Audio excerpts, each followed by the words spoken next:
नमस्कार, village food रेसिपीमध्ये आपले स्वागत। आज आपण उपवासाचा तिखट हलवा बनवू। त्यासाठी आता बटाटे शिलून घेऊ आणि किसून घेऊ। आता आपले बटाटे सोलून किसून झालेले आहे। ते काळे पडू नये म्हणून पाण्यात भिजू घातलेले आहे।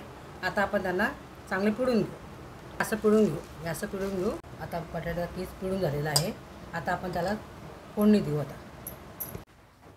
तळण्याचा साबुदाणा असतो, हा तळायचा असतो। हा आपण आता तळून घेऊ। आता कढई गरम झालेली आहे। आता आपण त्यात तेल घालू।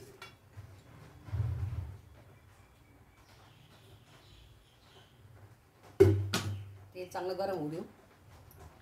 साबुदाणा टाकू।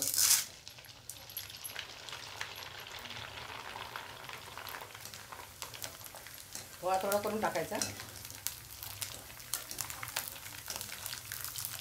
तो असा फुलतो, त्याला हलवत राहायचं।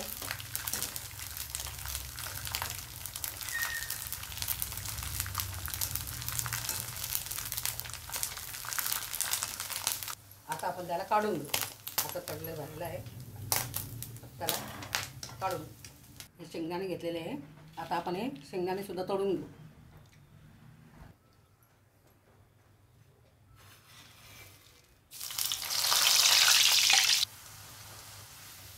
आता शेंगदाणे तळून झालेले आहे, ते काढून घेऊ। आता आपण बटाट्याच्या किसाला तडका देतोय। आता आपण कढईमध्ये तेल घालू। 2 चमचे तेल। आता तेल चांगलं गरम झालेलं आहे। आता आपण त्यात हिरवी मिरची टाकू।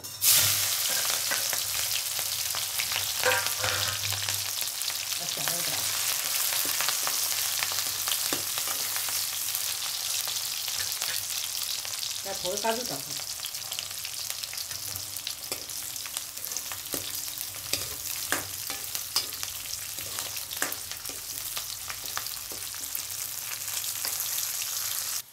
आता आपण किसलेला बटाटा टाकू।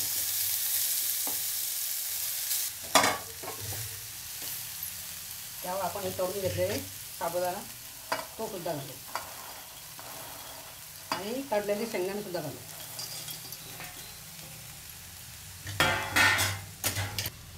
हे सेंधव मीठ आहे, हे उपासाला हे सेंधव मीठ टाकायचं, कारण साधं मीठ टाकू नये, उपास वाढतो।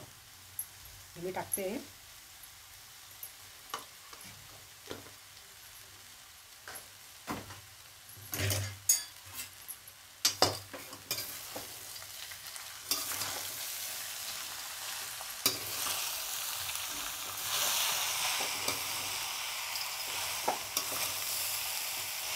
व्यवस्थित असं हलवून घ्यायचं।